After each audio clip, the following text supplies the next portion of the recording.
Good evening, everyone. My name is Asad Lalji. I'm the CEO of Avid Learning. Thank you for joining us today. According to the United Nations, over 2 billion people lack access to safe drinking water. The global climate crisis is accelerating this scarcity, making it imperative for us to rethink water not just as a resource, but a living, breathing entity that connects and sustains us. Mumbai's relationship with water is as old as the city itself, surrounded by the sea and interwoven with rivers, lakes, and reservoirs. Our metropolis is shaped by water. But today, we stand at a crossroads. Increasing demand, rising pollution, climate change threatens their fragile balance. Ensuring water security isn't just a necessity, it's an urgent call to action. Tonight's discussion wouldn't be more timely leading up to World Water Day on March 22nd. It also marks the return of Sustainably Now, Avid's flagship series that has hosted around 60 episodes dedicated to environmental awareness and action. Since its inception in 2020, this initiative has brought together experts across disciplines to explore innovative solutions for a more sustainable future, covering themes like architecture, urbanism, ecotourism, and heritage conservation. And this brings me to our evening's conversation. Avid Learning, in collaboration with the National Gallery of Modern Art, the Living Waters Museum, All Living Things Environmental Film Festival, present Shape of Water, Climate, Conservation, and Creativity. A special thank you to Nidhi Chaudhary, Director of the NGMA Mumbai, and Deputy Curator Shruti Das for hosting us. It's been a bit of a sabbatical since we've been at this venue, but we're happy to be back. So without further ado, please join me in welcoming our esteemed panelists. Founder and Managing Director, Smaart Water, Ravi Mariwala. Social documentary photographer, co-founder Halu Halu, visual anthropologist Aslam Saiyad. Programming Director, Alt EFF, Anaka K. Documentary filmmaker, Akanksha Gupta. And our moderator for the evening, Founder Director, Living Water Museum, Dr. Sara Ahmed. Thank you all for joining us. Over to you, Sara, and look forward to an exciting discussion. Thank you so much for the introduction, Asad. You've also stolen some of my words, I think. Anyway, pleasure to be back here and pleasure to moderate a second panel for Avid. I think it's clear to say that over the last few weeks, we've all been feeling the heat. And that's not just climate change, right? There are other kinds of heat that we've been feeling, but we won't go into that. Asad already mentioned the impacts that our home faces, Bombay. But this is one of the densest mega cities in the world. It is also only 15 meters above sea level compared to Sydney, Melbourne, many other places which are at least 25 meters above sea level.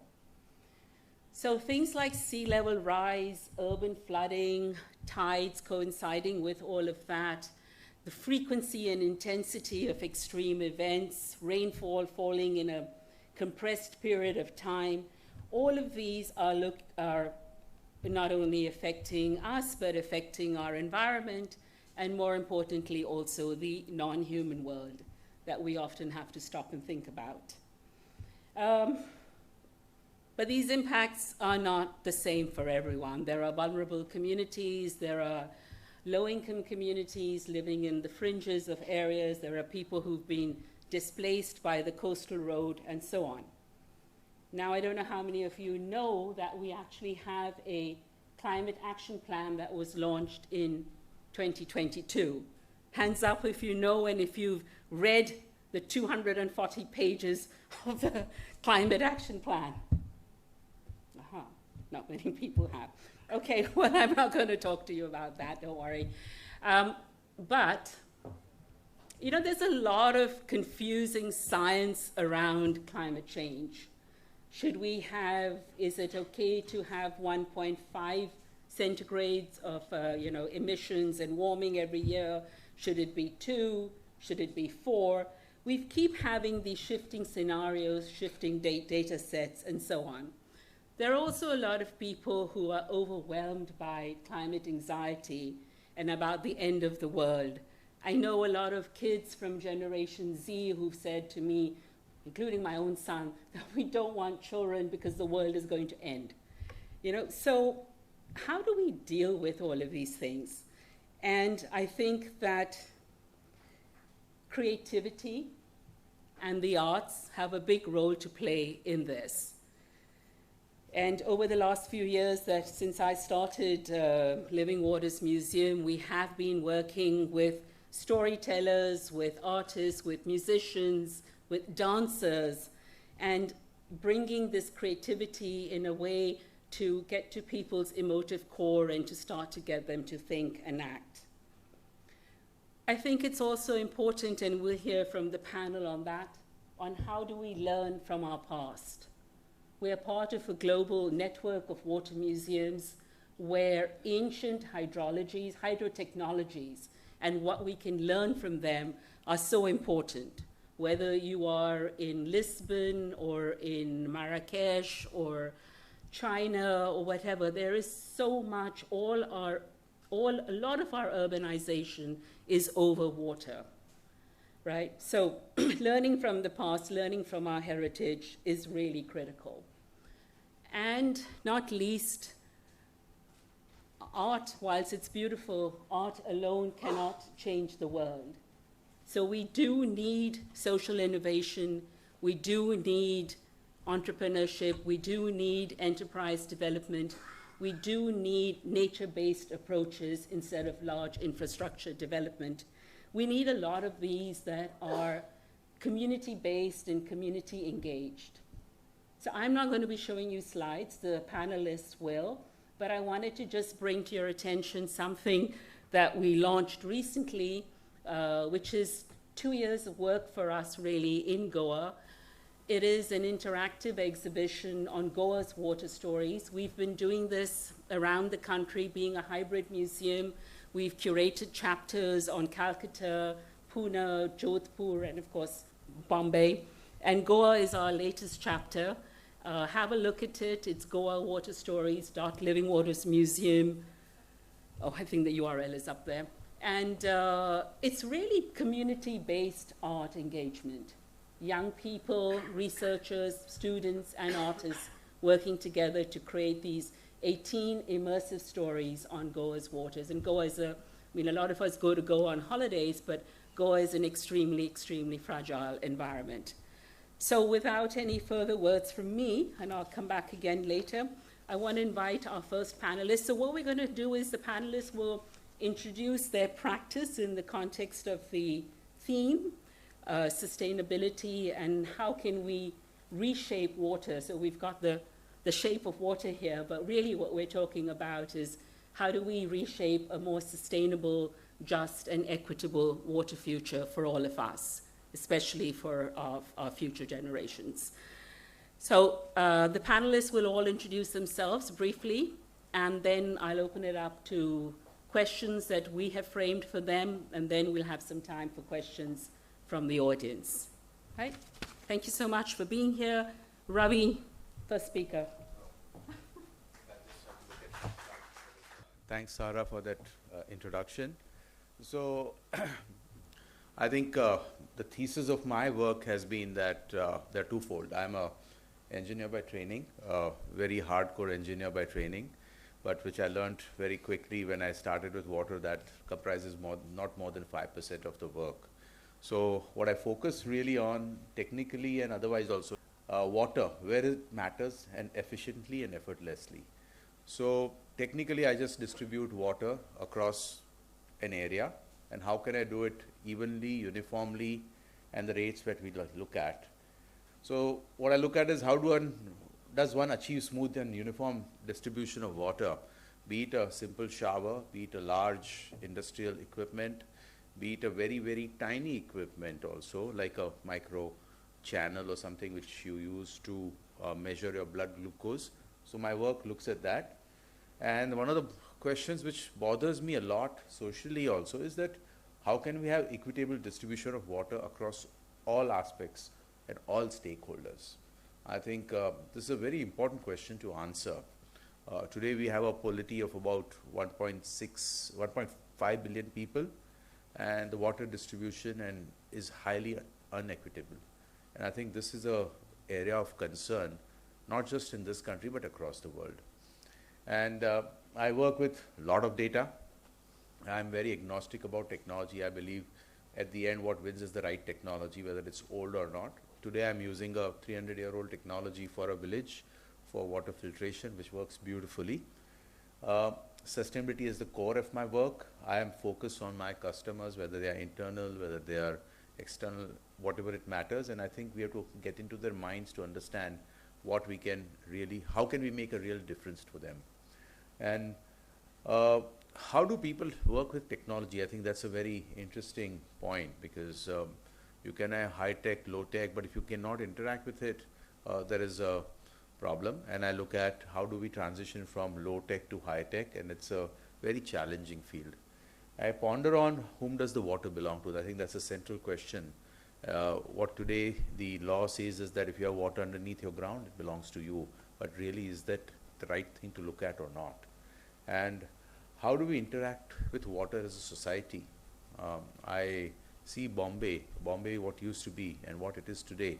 We just don't have an idea about how we interact with water, what is water.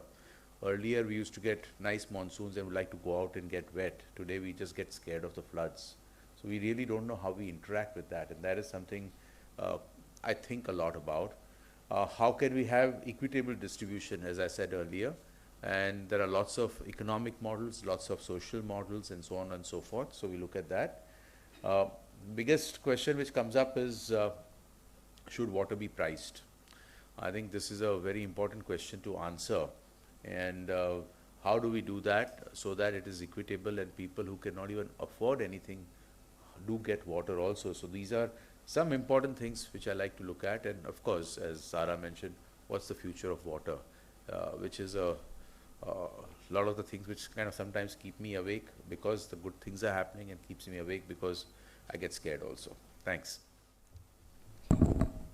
Good evening, everyone. Thank you so much for coming today.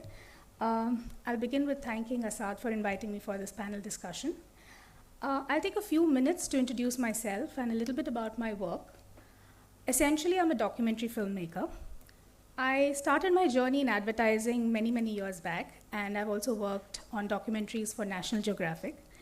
But some years back, I realized I wanted to work more on independent subjects, and therefore I shifted to doing more of my independent films.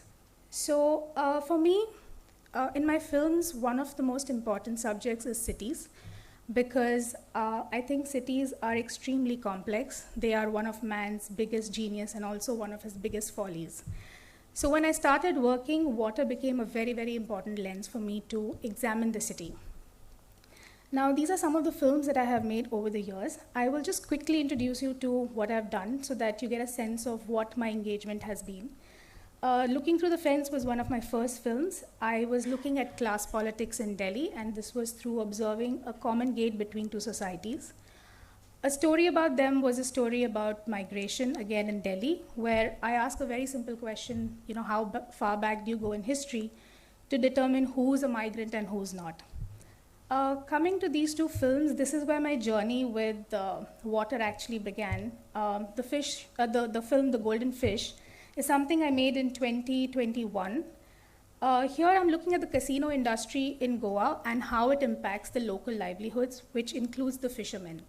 So the entire economizing of the river and the casinos, being a part of that river now, has changed the way Goa has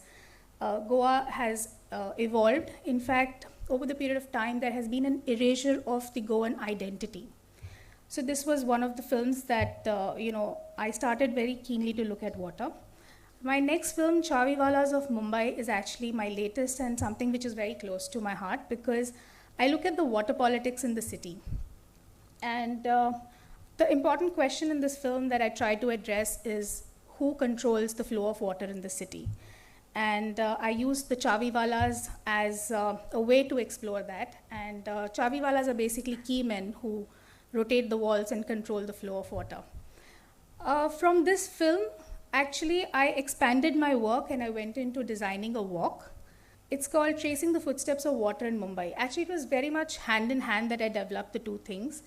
When I came back to Bombay, I wanted to explore a way to look at the city, and the lens of water gave me the vastness to examine the complexities of the city, the politics that existed in the city. And therefore, this walk very much lies on the intersection of heritage, water politics, and migration.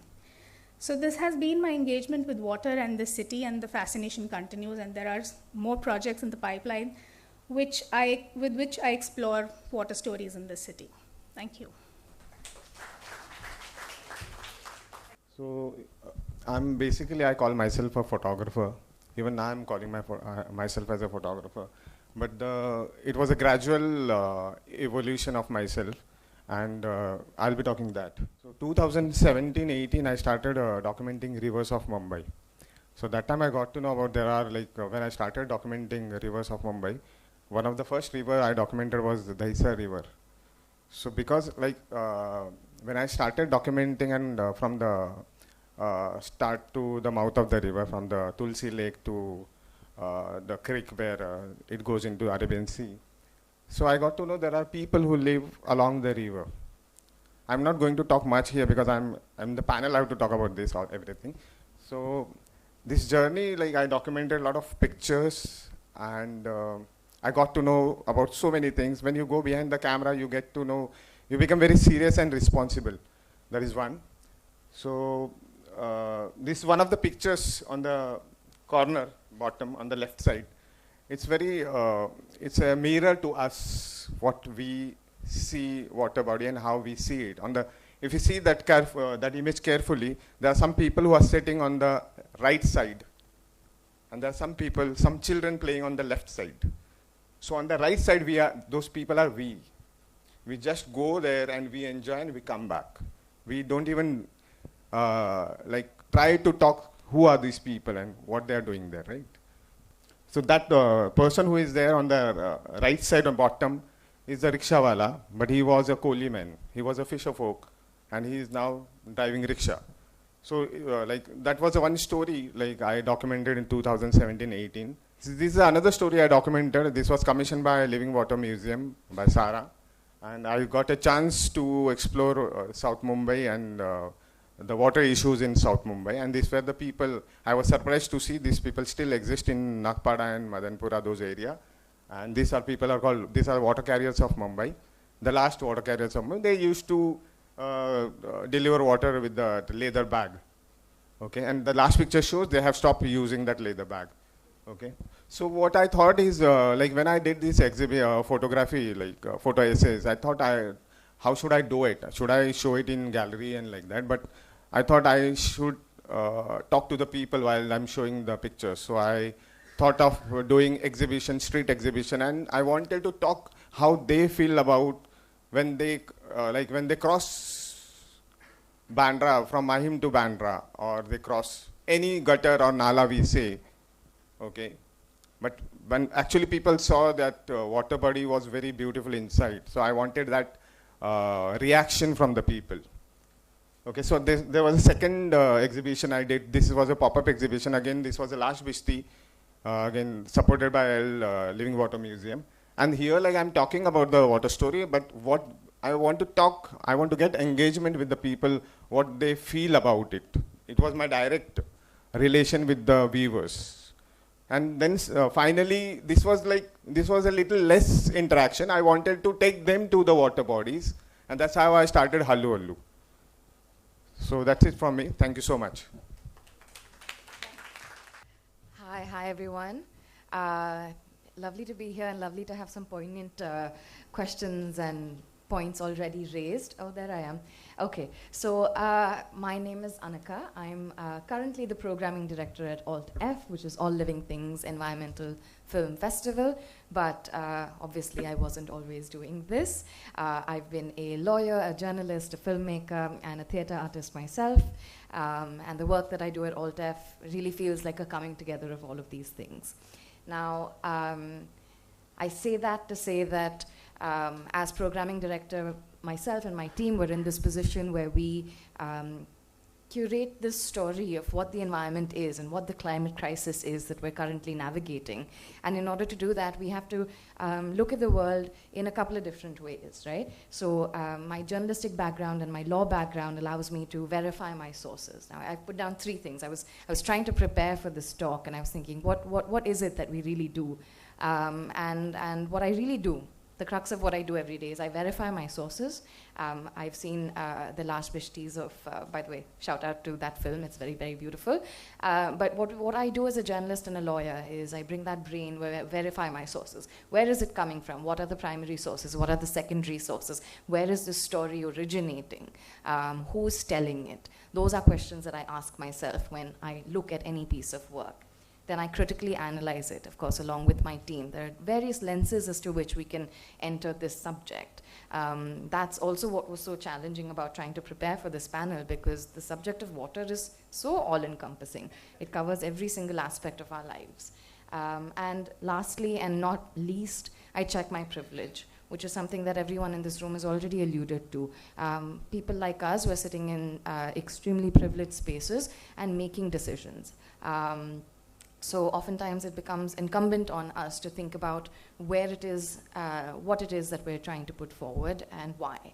So I'll quickly talk about ALTEF before I go into my third and last slide. What is ALTEF? ALTEF is a film festival, essentially. We have a year-end, this year it's December 4th to 14th. So we have a 10-day festival that spans across the country. We're decentralized, so we try to go to as many states as we possibly can. We're in urban centers and in rural centers, in semi-urban and peri-urban spaces. We're in community halls, we're in women's centers, we're in schools, we're in cultural centers, we're in halls like this. We're in a lot of different places. And the entire idea is for us to try to mobilize and strengthen communities wherever we go. Now, the annual festival is a celebration of like the whole year that myself and my team spend on like gathering films and collecting them and, you know, trying to pick which ones we would like to have as a final selection. So it's a celebration of all of these films coming together, but it is also a place to meet and gather and to have conversations like this.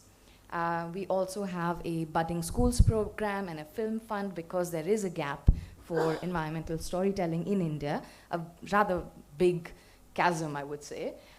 We conduct a masterclass along with Mumbai Bay, India, which is we support journalists to tell their stories, again as a way for us to have storytelling from within India come out. And we also do a monthly film club, which begins next month. So there's a lot of different things that we do at ALTEF, and I'm happy to say that it's very robust. The essence of what we do is the films, and the essence is the stories. So just to give you an idea of how it is that an ALTEF evening might be curated.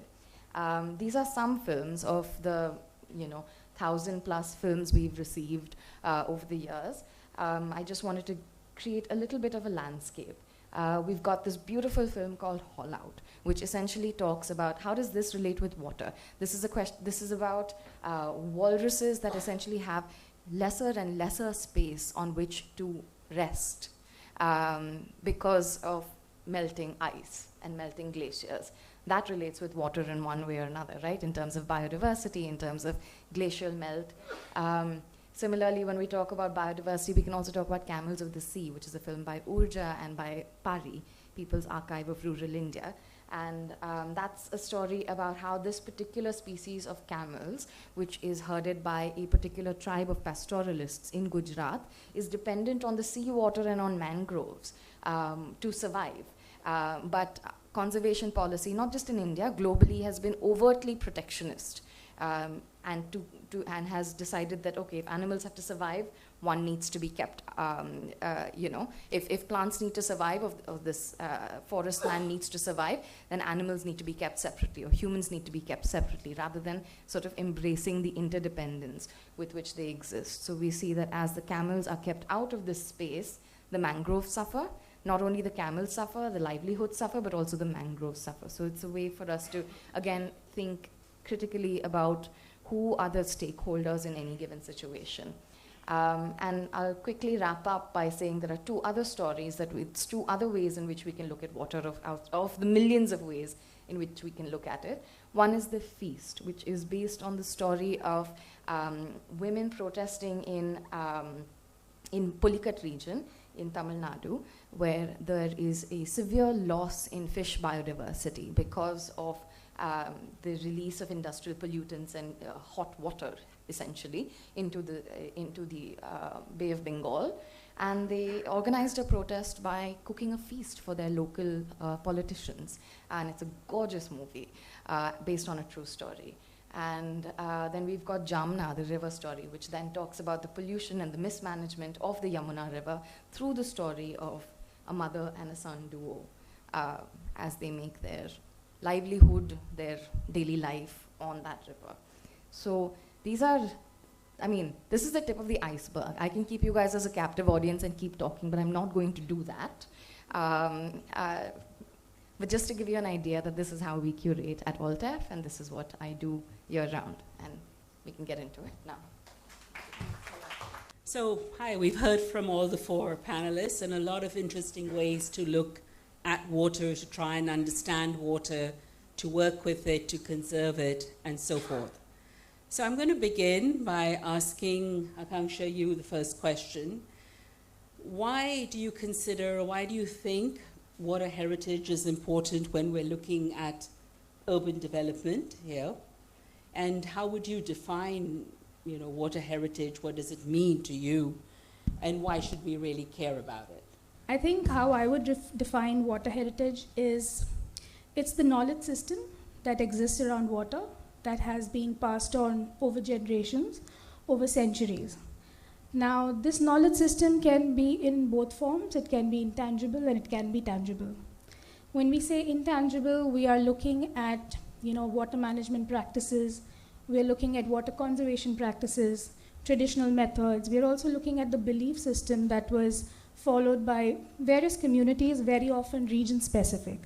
So these I would define as the water heritage in its intangible form. When I say tangible, what I'm saying is basically the physical manifestation of this knowledge.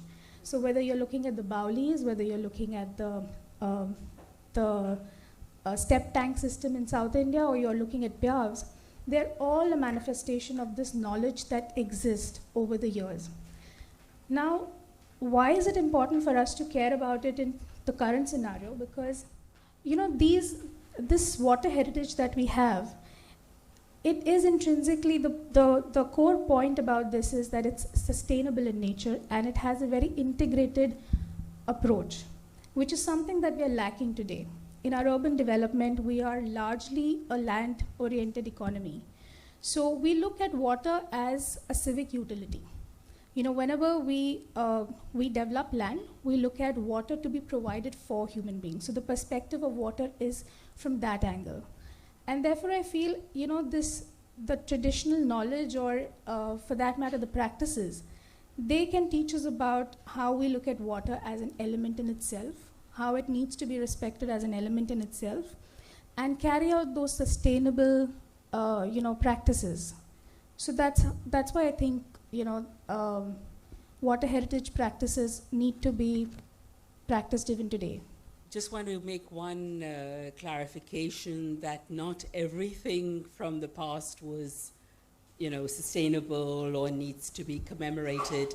There is a lot of inequality, caste and gender-based discrimination associated with water, and history tells us a lot about that. So we need to also think about that when we look at heritage. Sorry, can I just add to that? I think you're very right, and I think that's exactly why we need to look at it to know what we don't need to follow or what we need to avert. So I think that information knowledge is also very, very important. Right, right. I mean, we consider water sacred, and then yet we throw a whole bunch of rubbish into our waterways, and so there's a lot of that, but I'm not going to go into all of that right now. I want to come to you, Anaka, and ask you, because you talked a lot about digital media and telling stories. So how do you think that this form of media can help us think about water heritage and maybe conserve it or at least address some of the challenges? And I think you gave us some examples from your films. All right. So I think addressing, Sara, it's like what you said in your opening remarks. Climate crisis right now is what is referred to as a hyper object. It's something that is so large and so massive and so all-encompassing that it's very difficult to wrap your head around, right? It's as simple as 50 rupees is a much more relatable number to me than 50 billion. So how do I go around even processing what is happening in the world around me? And the answer to that almost always is very, very simple. It's community, it's storytelling, and it's time-tested. This is storytelling. I mean, you can use visual storytelling, oral storytelling. Any form of storytelling is a way in which humans have always connected with one another, and always shared information with one another, and always processed and grieved together. And I think that is what films allow us to do. They allow us to engage our senses, orally, audio, visual, sort of almost tactile when you're watching a film. So I do think that they go a long way in allowing space for growth, allowing space for information and knowledge to be shared, allowing space for to preserve things for posterity as archives. Great. I mean, I know there's a lot we can talk about just on the telling of stories and how we do it. But I'm going to come to you, Aslam, and ask, because you also do a form of storytelling when you do these experiential walks through Halu Halu. And what has been that experience of getting people to connect with their water heritage? So Halu is basically, the idea is to let people come in and get engaged with the community and the environment. We don't, हम लोग बहुत ज्ञान देते नहीं हैं. We want them to sit, feel, engage, observe, and take the things with them. So it automatically, subconsciously or consciously, like it gets into them. So that is the concept of Halu Halu. So all our Halu Halu walks are basically, I try to do that. Walk leaders are from the communities. So that knowledge is not available on Wikipedia. The walk leaders, like normally when we take a walk, like we read and we get prepared for the walk. But our walk leaders are what they, day to day, what they experience, they talk that only. So that is their very specific, very niche, very particular to that area, right? So we have the Isa River walk where I have collaborated with the local artist called Dinesh Bharat. He talks about how they feel about the environment, how water is important for them, how they do the art or the culture, or they celebrate their festivals. And the people, when they come to our walks, they get engaged with the environment, they eat the food. We eat vada pav and we eat pav bhaji and we say it's Bombay food, okay? But if we see the timeline, Bombay has grown their own food, and we have Bombay, we have RA, there was a rice, jo RA se nikalta tha. We don't know about that rice. We don't know about the local vegetation which is niche to that environment, right? So that thing we should get engaged, and one fine day if suddenly the project is coming, so we should be aware that national park ke upar se ek project ja raha hai. So there are people who are living, there are indigenous people who are living, that is going to affect them. So there is another another walk called Chimbai Kolivada, where there is a lady who is Koli lady. Her name is Falcon, Thelma Falcon. She has fought against that coastal road, and she has made them to change the design, the spacing between the pillars. So Shweta Walk, and I think Hussein Indoriwala has helped her. But I want to take them to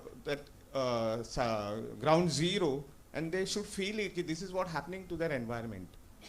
So that is what Halu Halu wants to do with it. May I add something? Yeah, sure. I was just thinking, Aslam, as you were talking, when we talk about the other and we talk about the community, and we often we find ourselves in rooms where we think, because we know what the word climate crisis is or climate change is, that we're the ones that are actually spreading awareness. But actually, if you think about it, communities everywhere already know what is happening very intrinsically. It's just that they may not use the exact same word that is used in English as climate crisis, right? I'm sure you might have heard terminologies. I think when we talk about sustainability, and like I've done recently, I wanted to go into detail about all these things. I did MSc in environmental science last year only. So when we talk, I think we are very superficial. I feel that because what we talk, these are fancy words which we are like use in colleges and like that. But what the crisis, directly crisis, this one, that's going to be my like further discussion. I have to talk about this. The direct, how they are getting affected is what the word should be. Like if they are not able to, like all these indigenous people have their own rituals, and they are not able to celebrate that because of some urbanization, some kind of encroachment. Okay. Right. So I want to ask Ravi a question before I open it up for more. So Ravi, how would one balance the needs of economic development, particularly in a metropolis like ours, with these great needs of communities, of water heritage, of conservation, and so on? I think, you know, we're seeing everywhere riverfront development schemes coming up. We're seeing infrastructure like the coastal road. We're seeing what's happening in Calcutta with the East Calcutta wetlands. So how does one really find the right balance? Because I'm sure many of us in this room, you know, whiz into town on that coastal road, but that's the only place you can see the shrine out at Haji Ali from now. You can't see it from anywhere else. So, you know. I think it's a great question. And just to bring context, you know, I loved Akanksha's description of heritage. There's an intangible and a tangible. I think it's a very important part, and intangibles have to be kind of real. We have to learn about that a lot more. I came across that, you know, there are different types of Vaudis, and there are 22 names of that in Sanskrit for it. So it's quite an amazing one to look at it. And what Aslam is saying is people interacting with water. I think today in metropolises like ours, we have been very kind of, you know, we don't care about such things. We don't interact with water. You know, what I was interacting as a teenager or a kid with water, especially the monsoons, which was really the romance of Bombay. And today what I do are two different things. So to bring this in perspective, when we talk about heritage, and if we let's say we go back 100 years or 150 years ago, Bombay was very different. The world was very different. First of all, we had fewer people, lot more people now. You didn't have so many industries. With the Industrial Revolution, you got more than 1 million new moieties which the nature has faced, which were man-made. And we needed to take care of it, and we are not aware of how to take care of it. In the last 15 to 20 years, what we have seen is, or more than that, is the plastics creeping up, which are really a big part of our so-called 30-year-old heritage now. So heritage comprises of the good and the bad, and what can we learn from it? And how do we bring that context to the present scenario and repurpose the heritage for the present scenario? Now, there are a lot of opportunities for doing that, where we can have the balanced economic growth with what we are seeing out here. First of all is, I always believe, engaging with people who are the stakeholders. I think a real good dialogue with them is essential. If the coalies who are feeling that their waters are changing, if they were consulted before, it would not lead to a confrontation, but we could design that. A heritage, intangible heritage and the knowledge could be used for doing such things. The other thing which comes up is something like the tankas we had, like Gowalia tank or CP tank in Bombay, which were very important for us, not just as tanks and people coming there, but also something to dissipate the rains which were there. So I think there's a knowledge which we need to appreciate and do that particular part and use it. I have always been having a debate about the coastal road coming and people are putting in gardens. I said, why not put mangroves or forests out there? I think they will be really helpful for an island like Bombay to prevent any kind of sea level rises, holding water tables, so on and so forth. And those are the knowledges those are the intangible heritage knowledge we already have in Athos. It cools the environment and so on and so forth. The next question for me comes in is, if you look at heritage structures like payas or something like that, how relevant are they today? And can we maintain them with such a large crowd? Or make them like Paris is a nice piece of architecture which we can enjoy day in and day out. The fountains in Rome or fountains in Paris, which we enjoy and keep them clean. So I think that is a kind of repurposing in the present context where we really need to stretch our imagination and creativity is there. It is not all about money. It is about a lot about imagination and creativity. I think if we have creative ideas where people can engage, I think money will automatically come. That's not a problem, I feel. And you can balance that. And importantly, have people engage with water, engage with climate, etc.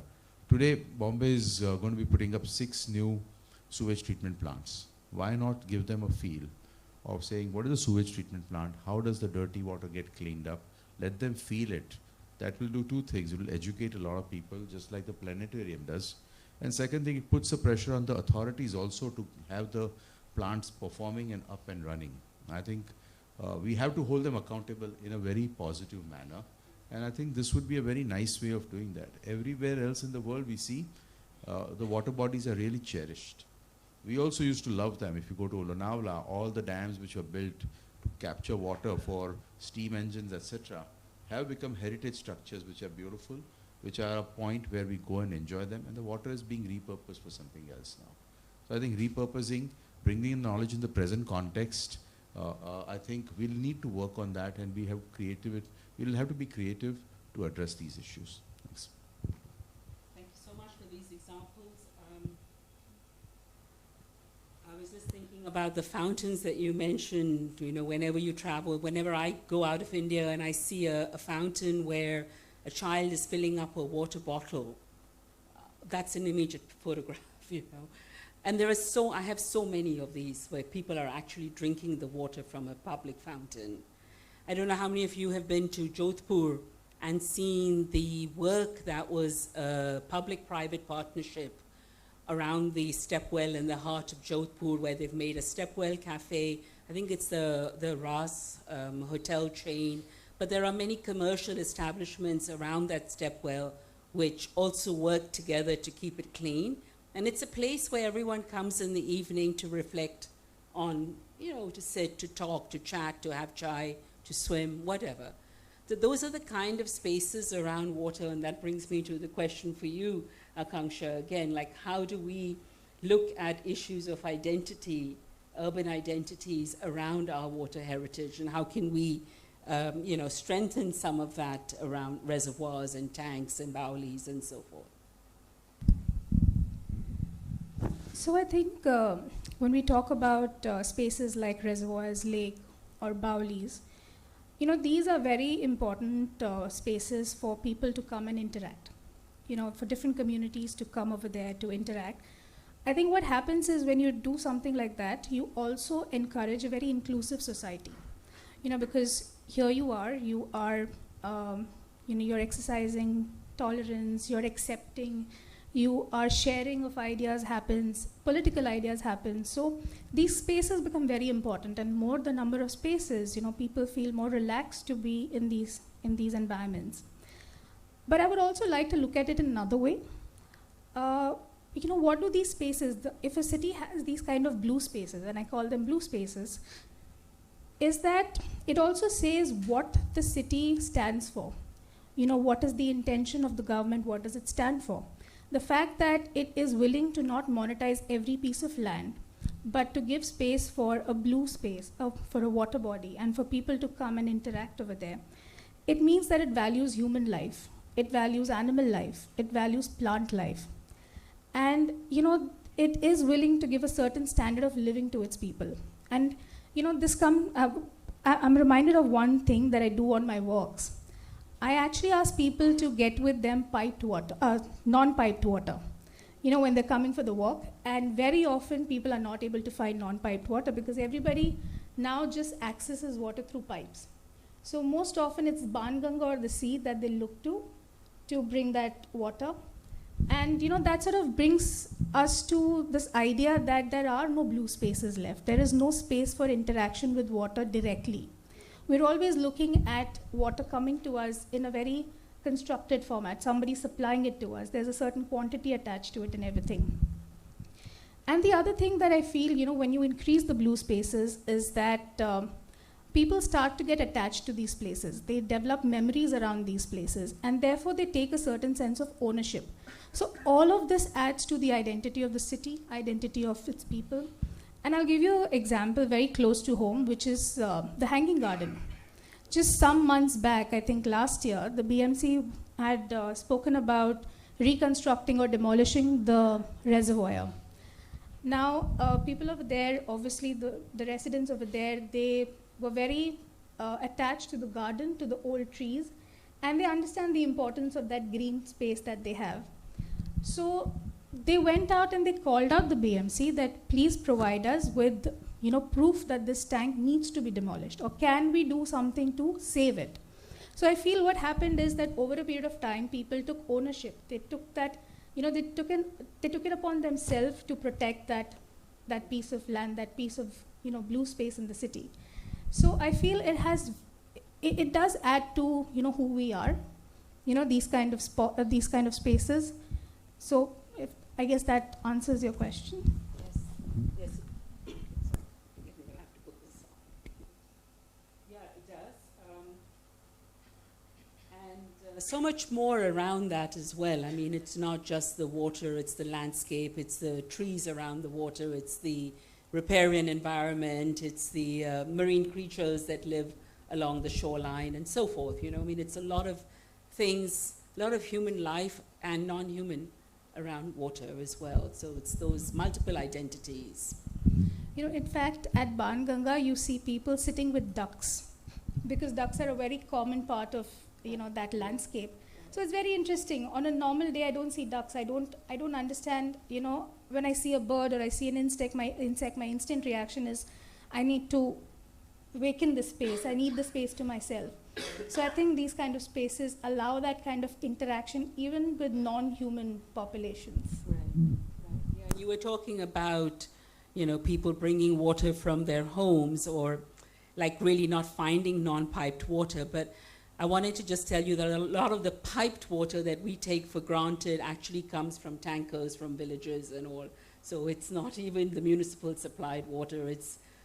I live in Bandra Bandstand and there are so many tankers there in the morning filling up these things for apartment buildings and all, as you know. I think that's the issue of distribution of water and how do you do it equitably. That's the biggest challenge which we have in the urban areas, Yeah. And just taking on her issue is, if you look at a bird sanctuary like Ranganthittu in Bangalore, I think in the middle of the city you have a fabulous bird sanctuary with so many birds coming out there. I think that's a very important part of the environment and the heritage what we have, and that does create the water bodies, the blue spaces do create such a terrific environment out there.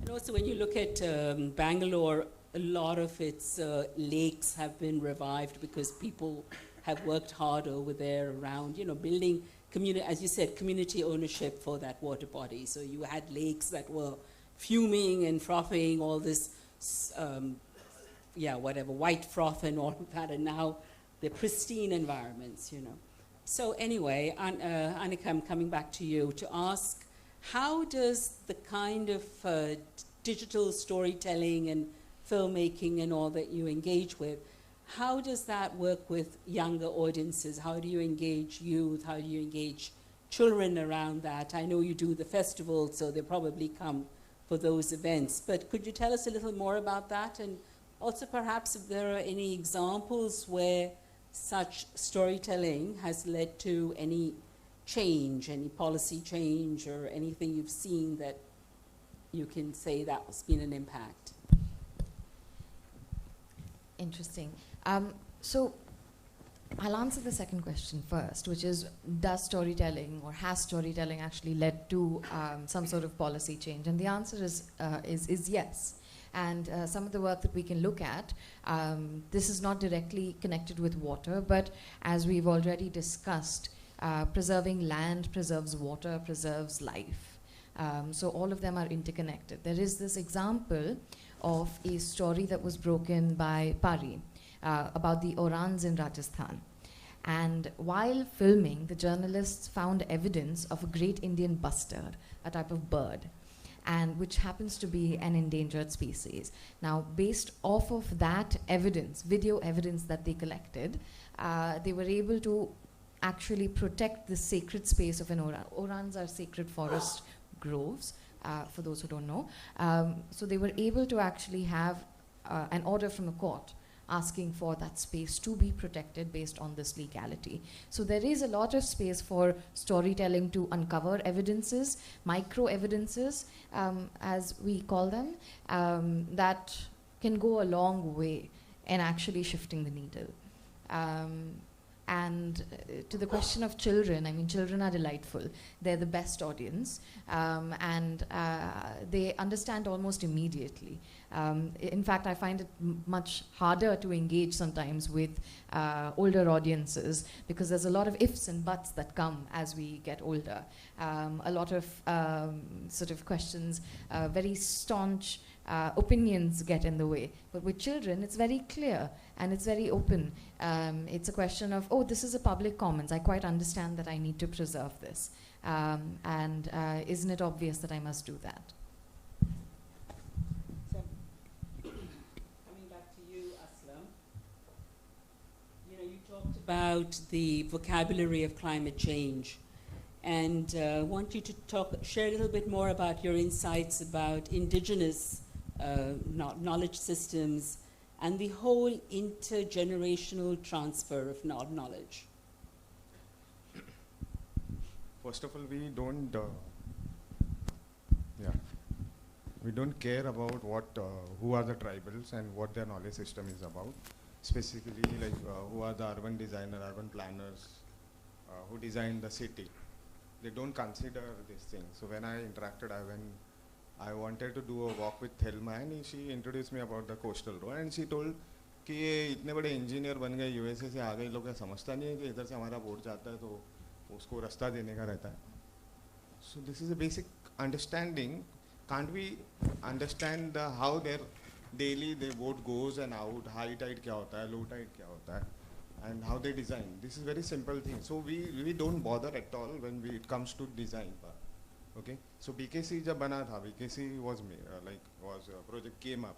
So that is on the catchment area of Methi River, right? And basically sea breathes. समंदर सांस लेता है, पानी अंदर आता है जाता है बाहर. We don't understand. We understand. We don't want to implement it. Basically, is that. So that was a basic ground for the Dharavi fisher folk. They used to hunt crabs over there. वो crabs का ground था वो, उनका वो daily wages भी चला गया, right? And what happened because of BKC, the water can't go to inside in the Methi River. It came to the north side of Bombay on the west side, and Warsaw is getting flooded. So Warsaw is a natural port like Bombay. How Bombay is a natural port on the other side. What is natural port? It's not directly facing to the sea. It is a protected area. So even the Warsaw was a protected area where there is a creek, that is Malad Creek. So that was a beautiful space. There is a small bay which is a shelter for juvenile fish. So it got flooded. So when I talk to this Gujarati, now there are different types of coolies. Some ladies, Gujarati coolies who came from Saurashtra, Jafrabad, they were telling me there was a उधर एक मीठी पानी का बावड़ी था, वो पानी चला, वो बावड़ी चली गई. They don't know about it. What has happened to them? वो बावड़ी चली गई. So as like we don't consider the traditional knowledge system. हम लोगों को जानना भी नहीं है, करना भी नहीं है. But we keep on doing it. Now the another plan is coming at Gorai, Uttan and Manori. So they are making a highway. वो अगर highway बन जाएगा तो गांव छोटा सा इतना सा गांव है, वो हाईवे बनेगा तो गांव ही खत्म हो जाएगा क्योंकि वो गांव की चौड़ाई उतनी नहीं है. So we don't bother हम लोग कुछ पढ़ी नहीं है ट्रेडिशनल नॉलेज सिस्टम की. I'm sorry to say that. Just to add to his point also, even if you get a newer technology like desalination, which happens a lot in Middle East, the local ecosystem has changed dramatically where the salinity has gone up by 1 whole percentage point. And that has changed the ecosystem currently. Currently there were a lot of posturing and news about trying to put a desalination plant on the sea out here, which is, in my opinion, is not a great idea. You should, if you need to put it, you need to put it a little upstream in the river so that you have lesser salinity water coming out. That will also help us in terms of the carbon footprint, etc. Plus, do we need it or not? I think it should be critically examined. So one is coming in Gorai, and the Gorai people, they are asking, किसके लिए desalination plant चाहिए? हमारे लिए पानी enough है. So basically, they want to colonize that area.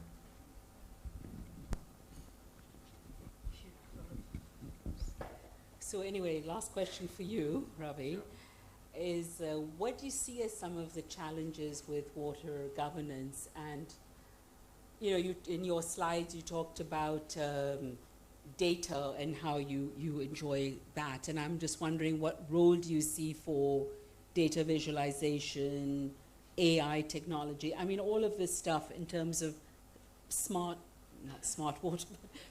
choices that we make about our water systems.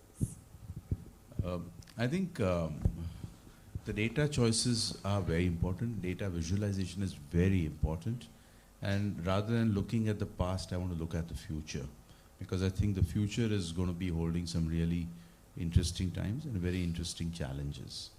Okay, so if I was to look at that from the data point of view, I work with a very large corporate working with their CSR vision for water. And one of the things we came up with was what does sustainability mean to them? And they said that for 2 years, if we don't have rain, can we sustain potable water? Can we sustain industrial water? Can we sustain agricultural water? And can we sustain environmental flows? Now, if you want to do that, there's a lot of data required. And sensing of data and the kind of AI model we are saying. AI models are not going to be that easy to work with right now because we require data to train the AI models. But I think there has to be some beginning out there. Even in a small thing that we have today in Bombay, a lot of water filters. None of the filter tells you whether water is safe to drink or not. We just assume that it is safe. And we don't know about it. And you'd be surprised that every 3 to 4 months, you have to change the water filter. It is one of the most expensive white goods to have as with respect to the life cycle cost of it. Can we use AI sensor to measure 2 or 3 parameters, and it tells you that water is safe to drink. And that can be translated across various particular parts. The third thing is about the agriculture, where we are dealing with a lot of uncertainty. Still, about 60% of our agriculture is rain-fed. And predicting models for rain-fed, AI, all those are going to be very essential. So data is a very integral part of it. We have to create data which is going to be relevant, not rely on the past, what we have. So I think that's a very forward-looking thing in terms of what's going on. Sorry, what was the first part you asked, second part you asked me about was, after the data part was? The data part, and then what do you see as the biggest gaps or the biggest challenges in India with respect to governance, water policy? So I think the structure of governance is a little difficult to work with because there is a central governance and then every state implements that. To me, the largest challenge today is having clean water flow out after the sewage or effluent treatment plants, because that permeates and does contaminate all their water bodies. Unfortunately, the state governments are not doing that, and NGT is doing that a lot. So I think that strict action on that is very essential. NGT is National Grid Tribunal, yeah. That's very, very essential. Second thing is about pricing of water and the models for pricing. Because unless you have an economic system, there won't be any incentives for any kind of consumptions, and having a equitable distribution is very important. So you have to come up with some creative models like block tariffs, etc., and come to a point where you give certain amount of water free to the lowest, economic class of people, and then the slab rates, and come to a point where there, at any price you cannot get water. I think that has to be done, because water as a resource has to be thought about. So that couple of things are very, very essential for us to do that. And I think the law has to take its course, the implementation of law has to take its course, and do punish the people who are violating it repeatedly in this matter. We cannot hoodwink that. Yeah, there's a lot that we need to do on the legal and the policy front, beginning with data on our aquifers. We don't even know how deep some of our aquifers are. What is our groundwater storage potential? We do not have a law that can be implemented on groundwater rights. So one of you mentioned about, the water that flows below your land is basically your water, but we don't have anything on groundwater rights. It's something we've been struggling with. Similarly, with water pricing, there's always a NGO lobby that will protest any kind of pricing policy with due good behind that, because I think, as you rightly said, that if you're pricing water, how do you make some of it available for marginalized communities free of any cost? And we know that the poor end up paying more for water because women are walking further to collect water. That's all her unpaid work. We don't account for all of that. We don't account for the care economy, which is, also growing, healthcare. So the poor are paying for water. To think that the poor are actually getting water free is a falsehood. But how do we introduce volumetric pricing? When do we say that, we freeze that? All these things, we don't have proper pricing policies. So there's a huge governance gap, and I think the last time they were trying to do a water policy for India was in 2020. They had a committee where there was not a single woman on the committee.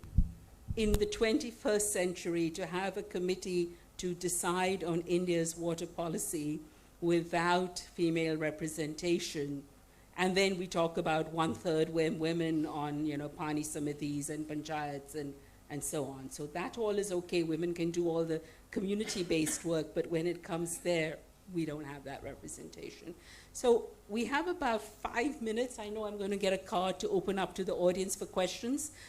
So 1 minute each of you. What is the one policy change or the one practical step that you want us to take, whether we're a decision maker or a change agent or whatever? The one thing, just go around. Yeah. I think we should mandate that the agri-water use should be, we should save 1% of agri-water use every year. Of agri-water use? Okay, I have two. One is we need to decentralize sewage treatment. The more we decentralize, we bring it to building levels. It will be much better, one, because the ownership will be with people. They will feel responsible for the water they're using, and also then treating that same sewage water. It'll also take dependency away from the government. And sewage is a gold mine. When we are looking at tapping water resources and we are running out of water resources. Okay, so, you're out of time and out of water. sorry, second one. There is a second very important one. Okay, quickly. Which is that we have to increase blue spaces in the city. Just like we have FSI, which is floor space index, we should have a BSI, which is blue space index. Depending on the size of the city and the density of population, we should have blue spaces. Thank you. Aslam. I think the indigenous people should be should be the stakeholder of the planning. Good. I agree, and I think there need to be caps on who gets to use water, especially on large industrial scales. Great. Good. So everyone, 1 minute. Okay, great. Thank you so much to all the panelists. I think we can give them a round of applause. And the floor is open now for questions. There's a mic going around. My question is to the entire panel. What is the panel's opinion of the Ladakh climate change protests, their impact, etc.? The second part of my question is, what do you think is the role of performance in large-scale climate protests? Something which is happening in one part of the country needs to reach a wider audience, and there are tools apart from film where Sonam Wangchup and everybody's using tools to make their message very apparent. So what do you think is the role of protest and performance in spreading that message? Hi.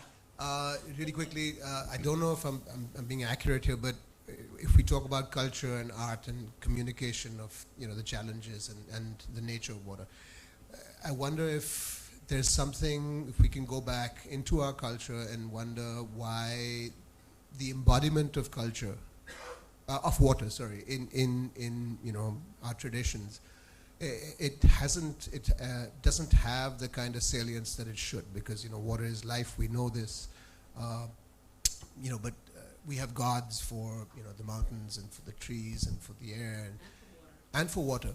But is there a disconnect somewhere? Just because it's just like we can't live in water, and I wonder if that disconnect somehow has translated into some sort of a syndrome where we are, there's an othering, and which is why we can treat water the way we do. We can throw something into the sea, and we can not think about keeping a tap running or something, because it doesn't suggest life in ways that other organic elements do.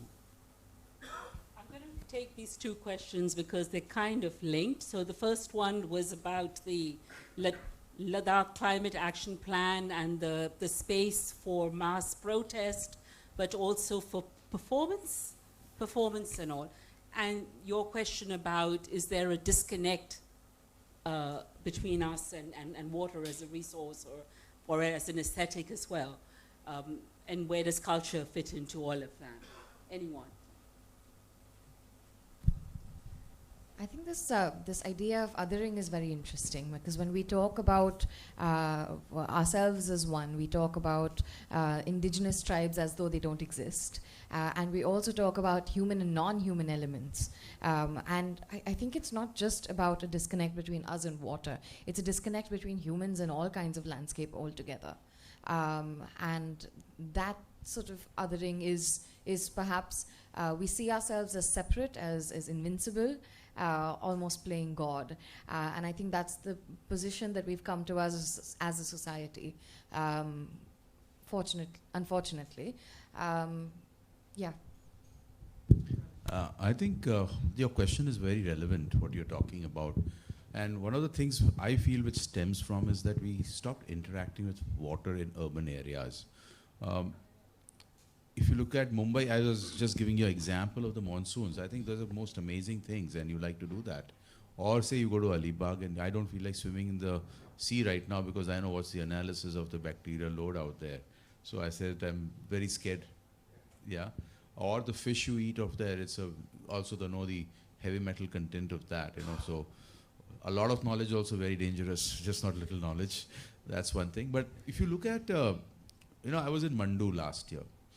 And Mandu was, in Maheshwar especially, on the banks of Narmada, was a beautiful place, and people were still interacting with water as they always did, in the morning, in the afternoon, early morning, late morning, afternoon, evening. And I think that interaction was always there because the access to water was very easy. It became a part of the daily ritual. And that was wonderful. But the most interesting thing for me was when we went to Mandu, which is of course now a heritage site and we can visit it, the kind of engineering which had been put in to use water so creatively was something remarkable.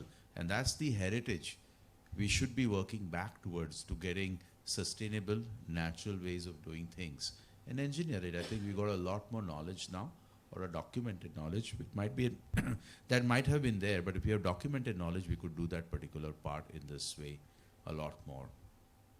Regarding your protest, I think protest without data is, I think, it's futile, just for the sake of protest.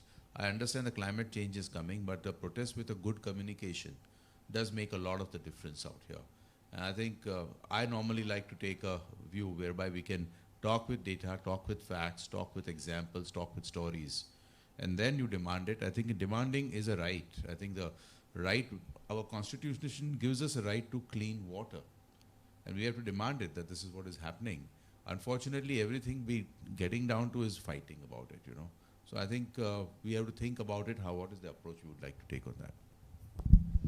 I also think, adding to what you just said, that the reason there's also a disconnect with water is because we only look at it as utility now. It's a civic utility. So, another thing that I do on my walks is, I ask people how do they interact with water. And most of them talk about it comes in their taps.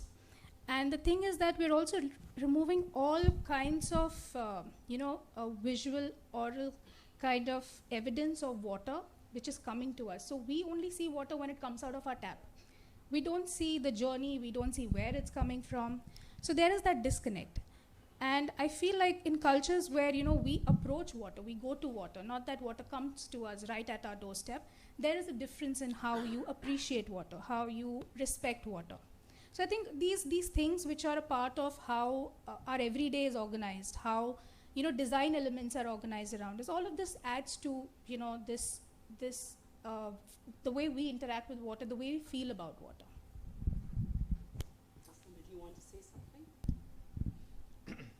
So yeah, I agree with there is a disconnect, and so when I have last year I have been documenting the tribals of Palghar, and there are so many rituals which are connected with water, and gradually they are dying off because of a lot of things, because of they are getting converted into mainstream religion and all, and then the mainstream religions, they don't